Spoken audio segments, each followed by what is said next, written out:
안녕하세요. 동행쌤입니다. 오늘은 외도 극복을 위해 필요한 것은 쌍기읍, 디귿, 이응이다 라는 칼럼을 준비했는데요. 먼저 구독과 좋아요 부탁드립니다. 고맙습니다. 외도 직면 후 부부들은 갈등도 많지만 외도 극복을 위해 노력도 많이 합니다. 그런데요, 아쉬운 것은 외도 극복의 방향이 역효과를 내는 방법을 많이 사용하죠. 예를 들면 외도 내용에 집착하고 반추하며 외도 관련 퍼즐 맞추기에 몰입하는 것이 그것이죠.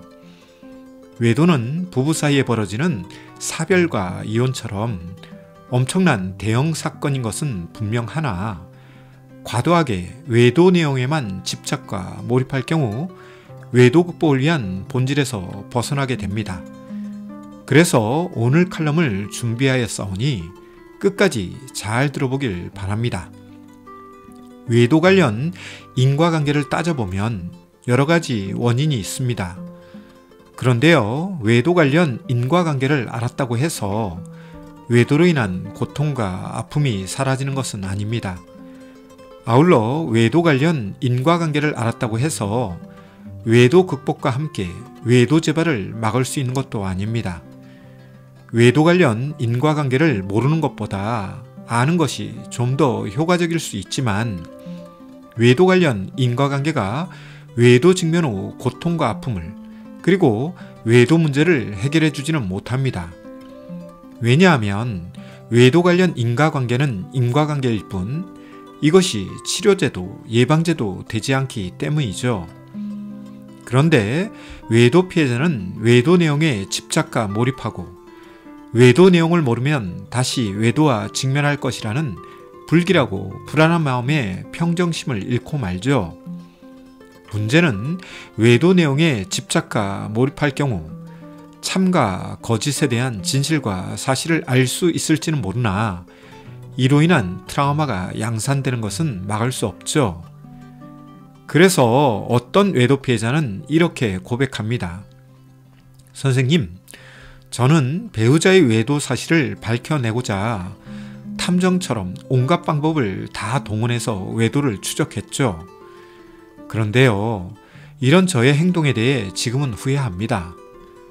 그 이유는 제가 직접 보고 들은 내용들이 하루에도 몇 번씩 자동적으로 떠오르고 쉽게 망각되지 않을 뿐만 아니라 외도 관련 장소나 지명 등을 방송에서라도 듣게 되면 외도 추적 당시의 감정 기억이 올라와서 하루에도 12번씩 감정 활동과 감정 노동 그리고 감정 폭풍이 제 마음을 휘젓는데요. 이럴 줄 알았으면 적당히 진실에 접근할 걸 하는 생각에 외도 행위자에게 제 속마음도 말 못하고 소가리를 합니다.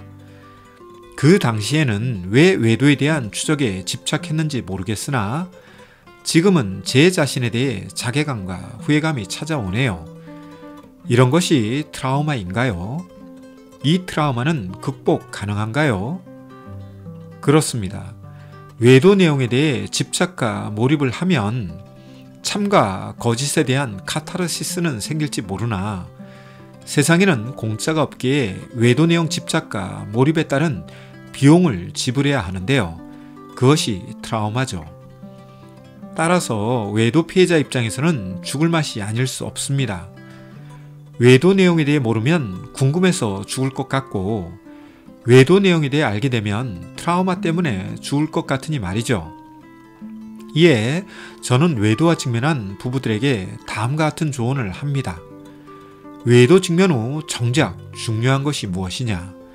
그것은 외도 내용 탐색과 집중이 아니고 외도가 주는 의미, 즉 깨달음이라고 말씀드리죠. 외도 직면 후에도 부부가 계속 살든 혹은 이혼을 하든 중요한 것은 외도가 주는 깨달음이라고 말씀드리죠. 이런 원리에 대해 수용적이고 이해하는 분들은 외도 내용 집착과 몰입보다 외도가 주는 의미 파악에 더 많은 시간과 성찰 그리고 노력을 하지만 그렇지 않은 분들은 외도 내용만 탐색하다 시간을 낭비하거나 외도 극복의 기회를 놓치는 경우가 많습니다. 외도 직면 후 부부는 외도가 주는 메시지, 의미, 교훈, 깨달음을 탐색, 성찰, 분석하는 시간과 노력이 필요합니다. 외도 내용에만 집착하고 몰입하며 시간을 보내다 보면 외도 문제 해결도 힘들어지고 외도 극복과 예방은 되지 않으며 결과적으로 귀한 인생이란 시간을 소진합니다. 외도 직면 후 외도가 주는 깨달음은 다양합니다. 그중 몇 가지를 언급해보면 외도 전까지 살아왔던 부부의 삶에 대한 업그레이드의 필요성, 외도 전까지 가지고 있던 개인 혹은 부부의 상처 치료 필요성, 외도 전까지 간과하였던 부부의 상호작용에 대한 성찰 필요성, 외도 전까지 소홀하였던 결혼관, 삶의 철학에 대한 분석 필요성 등등 다방면의 통찰이 필요하고 변화가 필요하다는 것이 외도가 주는 교훈이자 깨달음인데요. 이런 것에 대한 관심과 시간 투자 그리고 노력이 없다면 부부는 새로운 외도와 직면할 가능성이 높습니다. 따라서 많은 부부들은 외도 직면 후 다시는 외도하지 않겠다거나 다시는 외도하지 않을 자신이 있다는 말에 의존하다 새로운 외도와 직면하는 경우가 잦은데요. 외도가 주는 교훈과 깨달음에 대한 소홀함이 추가적 외도로 이어지는 악순환의 고리가 되는 것이죠. 그래서 많은 분들이 알고 있는 속설, 외도하는 사람과 외도하지 않는 사람이 있지만 한 번만 외도하는 사람은 없다라는 말도 첫 번째 외도 직면 후 부부가 외도에 대한 성찰과 분석 그리고 교훈과 깨달음을 소홀히 하고 그냥 참고 살아가거나 외도하지 않을 근자감에 의존할 경우 외도는 재발되는 경향이 있는 것이죠. 외도 직면 후 중요한 것은 외도 내용 파악이 아닙니다. 다만 외도 내용 파악이 필요한 경우가 있는데요. 첫째, 위자료 소송을 준비할 경우와 둘째, 이혼을 준비할 경우죠.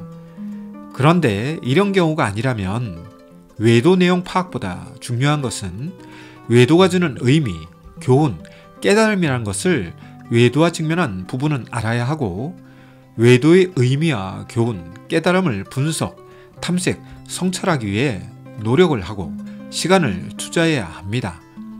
이것이 외도 극복의 지름길이 될 수 있습니다. 오늘은 외도 극복을 위해 필요한 것은 깨달음이란 것에 대해 다뤄보았는데요. 내용에 공감되었다면 구독과 좋아요 부탁드립니다. 고맙습니다.